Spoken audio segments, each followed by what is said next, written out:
Ukrainian shelling kills at least 20 people, wounding 10 others. Chile records 46 deaths as wildfire engulfs the country.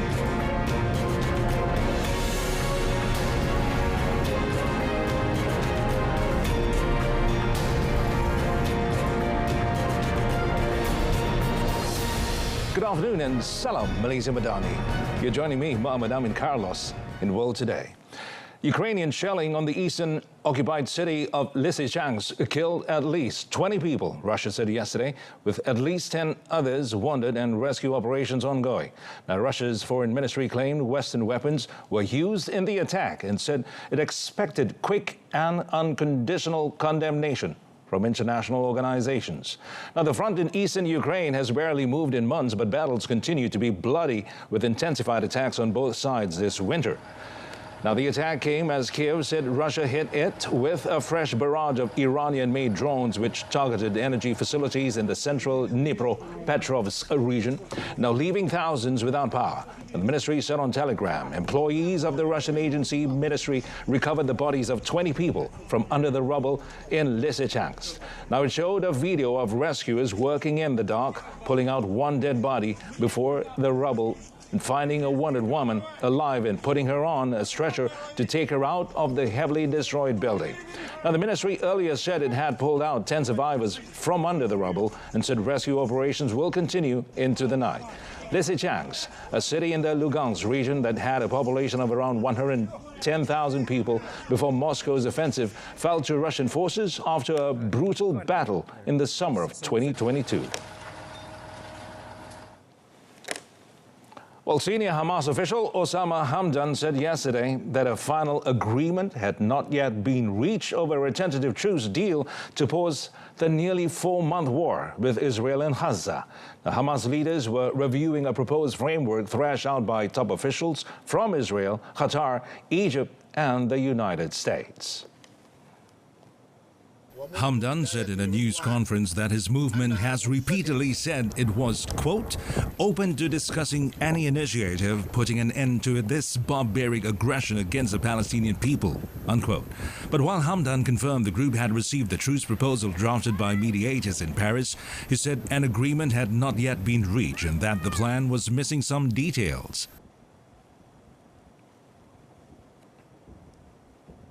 أولاً بسؤالك عن وجود صفقة، حتى الآن لا يوجد صفقة. الإسرائيلي تعنت الإسرائيلي الذي سألت عنه هو تعنت صريح يتكلم عنه نتنياهو ويتكلم عنه أركان حكومته، وهو ليس سرا نعلنه. ما قدم من مقترح هو اتفاق الإطار هذا يحتاج إلى نقاش وحوار لأن كل تفاصيله غير موجودة، وبالتالي كيف يجري الحديث عن صفقة؟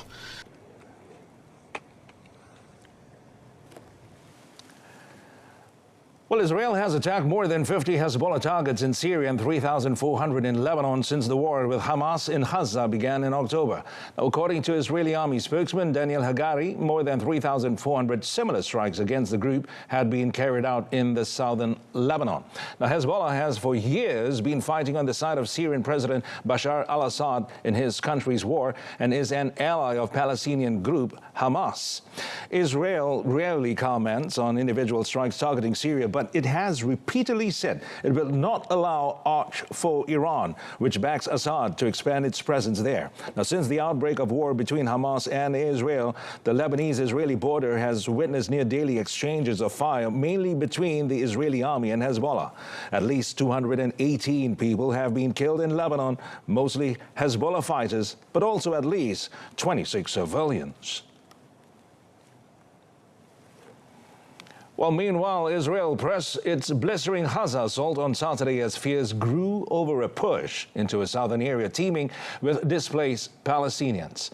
Now, an AFP journalist said airstrikes and tank fire rocked Khan Yunis, southern Gaza's main city that has been the focus of Israel's offensive. Hamas officials and the Israeli army reported battles across the besieged territory. And AFP TV footage showed smoke billowing after strikes on Rafah in the far south.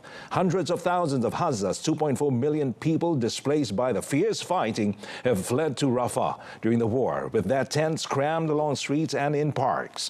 The United Nations said the city had been home to 200,000 people, now hosts more than half of Haza's population. Civilians who fled to Rafah have been pushed up against the border with Egypt, trying to avoid parts of the city exposed to bombardment and fighting in nearby Khan Yunis. The United Nations Humanitarian Agency, OCHA, said it was deeply concerned about the escalation of hostilities in Khan Yunis, which has pushed more and more people south. Well, wildfires blazing across Chile have killed at least 46 people, officials said Saturday, leaving bodies in the streets and homes gutted as flames continue to spread. Now, President Gabriel Boric has decreed a state of emergency in the central and southern parts of the country, quote, due to catastrophe, unquote, as dry conditions and temperatures soaring to 40 degrees Celsius exacerbated the crisis. Now, dense gray smoke blanketed the Vina del Mar area of the Valparaiso tourist region along central Chile's coastline, forcing residents to flee their homes. Now, authorities imposed a curfew beginning at 9 p.m. Saturday to allow emergency supplies, especially fuel, into the affected areas. New evacuation orders were issued, though it remained unclear exactly how many people have been told to leave. Earlier Saturday, Interior Minister Carolina Toja said there had been 92 fires as of noon, with 43,000 hectares burned across the country. Firefighters were still battling 29 of the blazes by the afternoon, while 40 had been brought under control. In the hillsides around the coastal city of Vina del Mar, entire blocks of houses were burned out overnight as thousands of people who had previously evacuated returned to find their homes destroyed.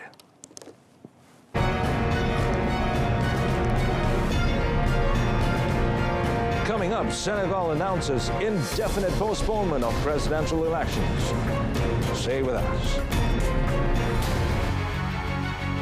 Kita perkenalkan sistem padu pangkalan data utama. Pertama, ia selaras dengan pendekatan dan dasar transformasi digital.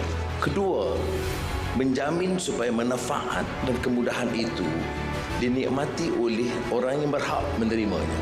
Dan tentunya dengan cara yang sedemikian, mengurangkan kos, mengurangkan ketirisan. Dan kaedah diperkenalkan melalui padu ini ialah secara tidak langsung memaksa setiap warga negara faham tentang transformasi digital dan menggunakan sistem padu. Dengan sendirinya kita ada pencerahan kecelekan budaya dan kecelekan digital. Well, today continues. Now, U.S. President Joe Biden looks set for an easy win Saturday in the Democratic primary in South Carolina, but there were signs of low turnout in this key test of support among black voters for his re-election bid. Now, the Southern USA launched Biden's road to the White House in 2020, and he is seeking some of the same magic 4 years later for a boost ahead of a likely rematch with Republican Donald Trump. Now, voters were slow to arrive at a number of polling booths in the historic city of Charleston, with many people apparently viewing Biden's victory in South Carolina as a foregone conclusion. Now, the 81-year-old incumbent has only two long-shot challengers in the poll. That's Minnesota Congressman and gelato magnate Dean Phillips and best-selling self-help author Marianne Williamson.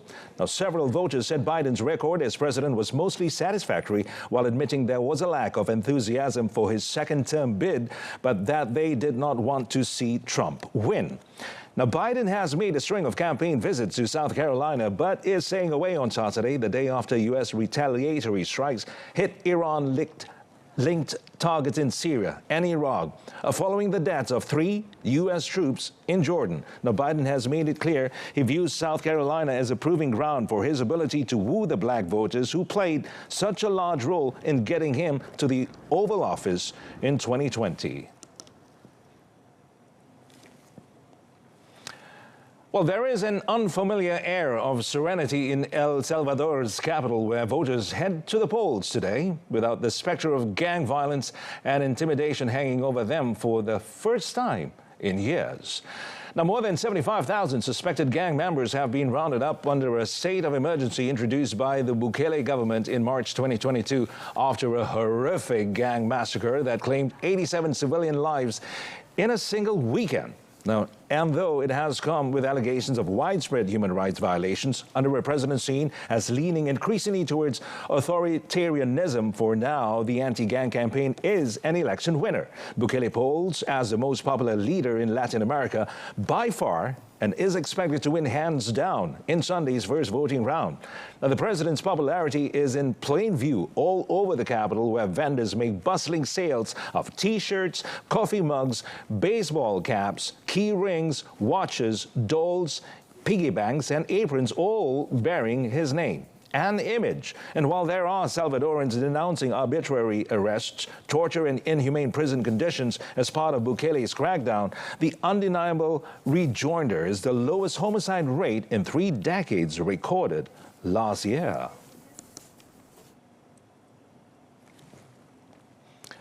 Well, Senegalese President Macky Sall on Saturday announced the indefinite postponement of a presidential election scheduled for 25th February, just hours before official campaigning was due to start. Now, in an address to the nation, Sall said he signed a decree abolishing a previous measure that set the date because lawmakers were investigating 2 Constitutional Council judges whose integrity in the election process has been questioned. Now, it is the first time a Senegalese presidential election has been postponed. Now, the decision comes following a dispute between the National Assembly and the Constitutional Court over the rejection of candidates. Well, a November 2023 decree signed by Sall set the election for 25th February with 20 candidates in the running, but 2 major opposition figures excluded. And now, after announcing he would not run for a 3rd term as president, Sall designated Prime Minister Amadou Ba from his party as his would-be successor. Well, the Constitutional Council has excluded dozens of candidates from the vote, including firebrand anti-system figurehead Ousmane Sonko, who has been jailed since July 2023, and Karim Wade, son of former President Abdoulaye Wade. Meanwhile, Rose Wardini, one of the only 2 women in the approved list of candidates, was detained Friday on charges of allegedly hiding her French citizenship.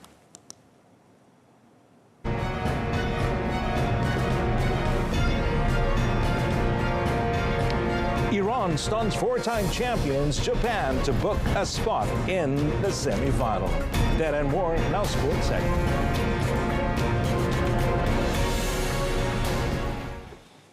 Well, kicking off our sports segment this afternoon, defending champions and hosts Qatar beat Uzbekistan 3-2 on penalties in a thrilling Asian Cup quarterfinal that ended 1-1 after extra time at Al Bayt Stadium on Saturday to set up a tantalizing clash with Iran. Now, with nearly 59,000 fans in attendance, Qatar goalkeeper Michel Barsham stood strong to save 3 penalties in the shootout before Pedro Miguel converted the decisive spot kick to send Qatar through to the semi-finals once again. Qatar had taken the lead shortly before the half-hour mark when Captain Hassan El Haidou's dribble into the box and his attempted cross took a deflection which went through the gloves of Utkir Yusupov into his own net to go down as an own goal. But Uzbekistan did not give up and took the game to Qatar, having several attempts on goal until the 59th minute when Uldiljon Hamrobekov managed to take a shot that brushed the fingers of Barsham in goal before finding the net.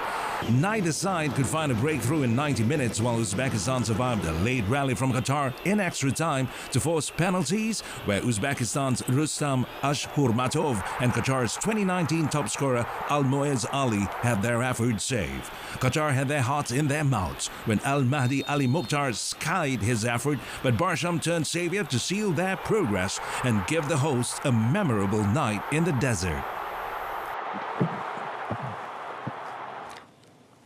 In another quarterfinal match, Iran knocked 4-time champions Japan out with a 2-1 victory at Education City Stadium.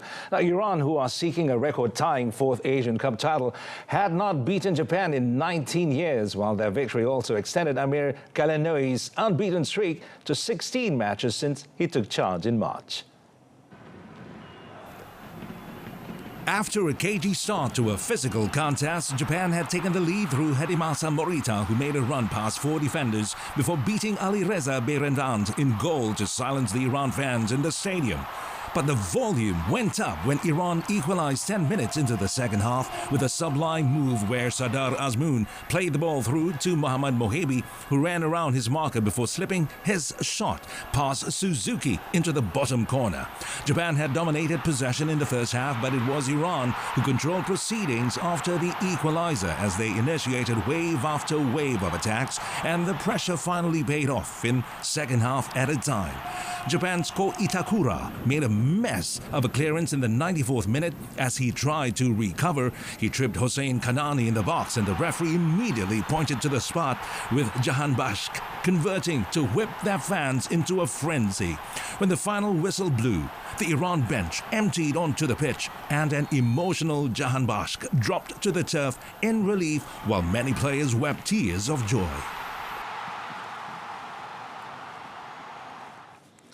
Well, moving on to the English Premier League, Ollie Watkins grabbed a goal and 2 assists as Aston Villa thrashed lowly Sheffield United 5-0 at Bramall Lane on Saturday to climb to 4th in the Premier League standings. Now, Unai Emery's Villa, who won for only the second time in 6 league games, are level on 46 points with third-place Arsenal, although the North Londoners have a game in hand. John McGinn opened the floodgates for Villa in the 12th minute when Watkins' shot came off the post and the Scot was there for a simple tap-in. There was more misery to come with Watkins, Leon Bailey and Yuri Telemans scoring to give Villa a commanding 4-0 lead at half-time. Hundreds of Sheffield fans had already left by the time Alex Moreno took advantage of some careless defending less than 2 minutes after the restart, when Watkins lifted a cross into the box and the unmarked Spaniard smashed in a volley. Watkins is now the first Premier League player to achieve double digits in goals with 11 and assists 10 this season. Bottom side, Sheffield, whose 59 goals conceded are the most by a Premier League team at this point of the season, have 10 points and are 10 points below the safety zone. In another fixture, Newcastle fought back from 2 goals down in a rollercoaster 4-4 draw against Luton Town, who stayed just outside the Premier League drop zone. Eddie Howe's team looked set for a comfortable home win when Chong Longstaff put them ahead after 7 minutes, but Luton equalized twice to go in 2-2 at the break. Luton cancelled out Longstaff's opener with a close-range Gabriel Osho header in the 21st minute.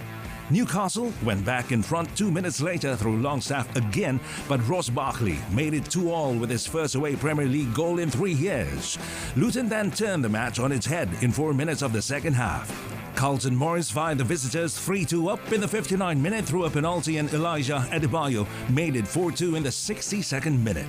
That was the signal for Eddie Howe's men to move up a gear, and Kieran Trippier pulled a goal back in the 67th before substitute Harvey Barnes equalized in the 73rd minute to deny Luton a league double over Newcastle this season. The match hung in the balance to the end, with 10 minutes of time added on at the end of the second half and end-to-end play until the whistle. In transfer news, France captain Kylian Mbappe is reported to join La Liga giants Real Madrid when his contract with Paris Saint-Germain finishes at the end of the season. Mbappe said last year he would not renew his contract at the Ligue 1 side when it expired at the end of the 2023-24 campaign, allowing him to move on to another club on a free transfer. French newspaper Le Parisien and ESPN, citing sources, said the 25-year-old striker would announce a pre-contract agreement with the 14 times European champions next week. Media reports last September said Mbappe had agreed to forego loyalty bonuses worth up to 100 million euros to leave PSG as a free agent. Mbappe was heavily linked with a move to Real in 2022, but announced a contract extension with PSG just weeks before the transfer window opened. And on to badminton, national mixed doubles pair Cheng Tan-jae and To Yi-wei kept up their good run in the Thailand Masters Badminton Tournament in Bangkok by qualifying for the final after beating Japan's Hiroki Midorikawa and Natsu Saito 21-11, 21-17 at the Nimibut Stadium in Bangkok. The third time proved to be the charm for Tang Ji and Yi Wei as they ended a two-match winless streak against the Japanese pair. Standing between Tang Ji and Yi Wei, Anna Morel boosting victory are home favourites Dechapol Pavarannukroh and Sapsiri Teratanachai. The former world champions secured their spot in the final by defeating Indonesia's Rehan Naufal Kushanjanto and Lisa Ayu Kusumawati 21-17, 21-14. Tang Ji and Yi Wei face a tall order against the formidable Dechapol and Sapsiri, who will be eager to finally end their wait for the Thailand Masters crown. Although they have previously won the Thailand Open, they have yet to clinch the Thailand Masters title. In tennis, Alexander Bublik moved to within one win of capturing his fourth tour-level title on Saturday when he clawed past Félix Auger-Aliassime 4-6, 6-4, 6-4 to reach the Open Sud de France Montpellier final. The second seed, Bublik, played aggressively throughout the 2-hour, 39-minute clash, backing up pinpoint serving with heavy ball striking to dictate in the key moments. The 26-year-old also held his nerve, recovering from squandering a break advantage in the third set to seal victory on serve on his second match point. With his sixth tour-level win of the season, Bublik has leveled his Lexus ATP head-to-head series with Auger-Aliassime at 2-all. Earlier this season, Bublik advanced to the semi-finals in Adelaide. He will compete for his fourth tour-level trophy and second in Montpellier when he plays Borna Coric in Sunday's final. Bublik holds a 9-2 record at the ATP 250 event, having lifted the trophy in 2022. Auger-Aliassime was chasing his 15th tour-level final and 10th on indoor hard courts. In Saturday's second semi-final, Coric advanced to his first tour-level title match since 2022 when he won his maiden ATP Masters 1000 title in Cincinnati. The Croatian led top seed Holger Rune 6-3, 4-1 when the Dane was forced to retire due to a right forearm injury. Coric, who is yet to drop a set in Montpellier, is into his ninth tour-level final and, like Bublik, will try to clinch his fourth tour-level trophy onside after advancing in his first Lexus ATP head-to-head meeting with Rune. The fourth-seeded Croatian won 79% of his first serve points and broke Rune's serve 4 times before the match was halted after 59 minutes.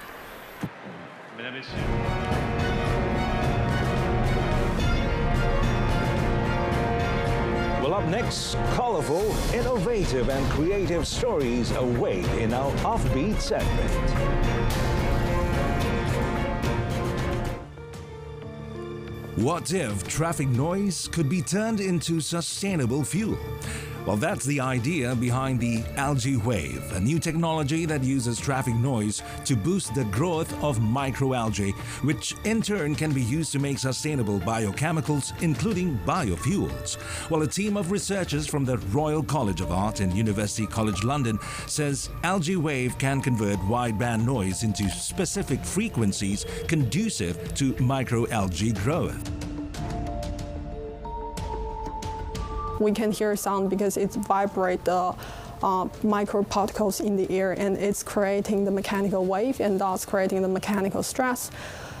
This microalgae itself, it will absorb all of this, and then with those mechanical stress, it will further boost the cell growth and then boost the microalgae biomass and biofuel production.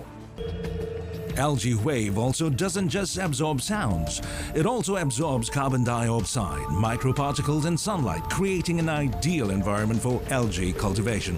At the same time, it filters carbon dioxide and converts it into oxygen, contributing to air purification in urban environments. The system is intended to be placed along the sides of busy roads. Its modular, hexagonal design allows it to be stacked up to create a sound barrier that doubles as an algae farm.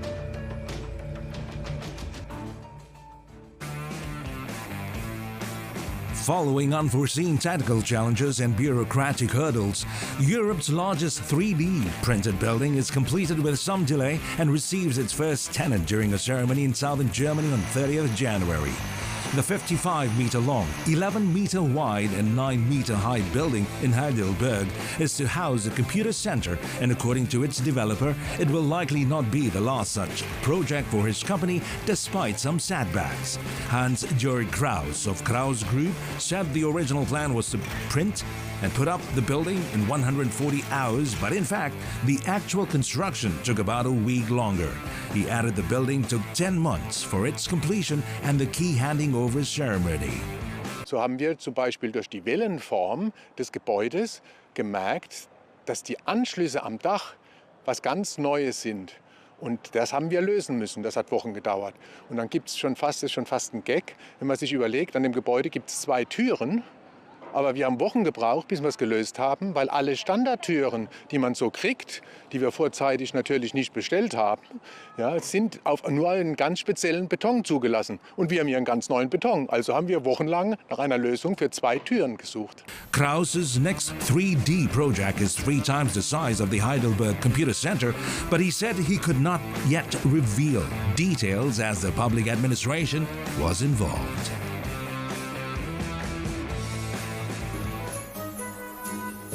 Shanghai's Yuyuan Garden was lit up with dragon lanterns on Friday to celebrate the upcoming Lunar New Year of the Dragon, which falls on 10th February. Now, tens of thousands of people filled the Chinese traditional temple garden on Friday to see lanterns with the theme of the Year of the Dragon, bringing traffic to a standstill. The Lunar New Year is the most important festival in China, as it is the only holiday in the year that most people travel back home to spend time with their family and relatives.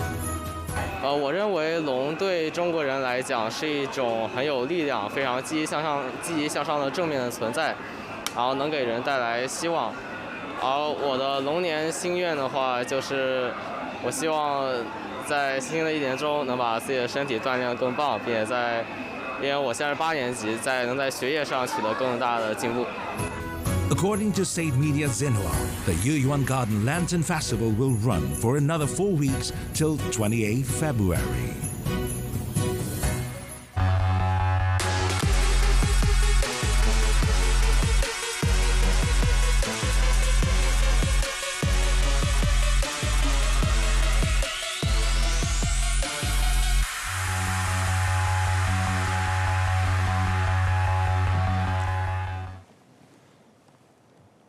And with that, we reach the end of this afternoon's bulletin. And our top story today, Ukrainian shelling killed at least 20 people and wounding 10 others in occupied Lysychansk city. Do join us again tonight at 8:30 p.m. on TV1 and Saloran Berita RTM for more news. I'm Mohammed Amin Carlos. From the river to the sea, Palestine will be free. Thank you for watching.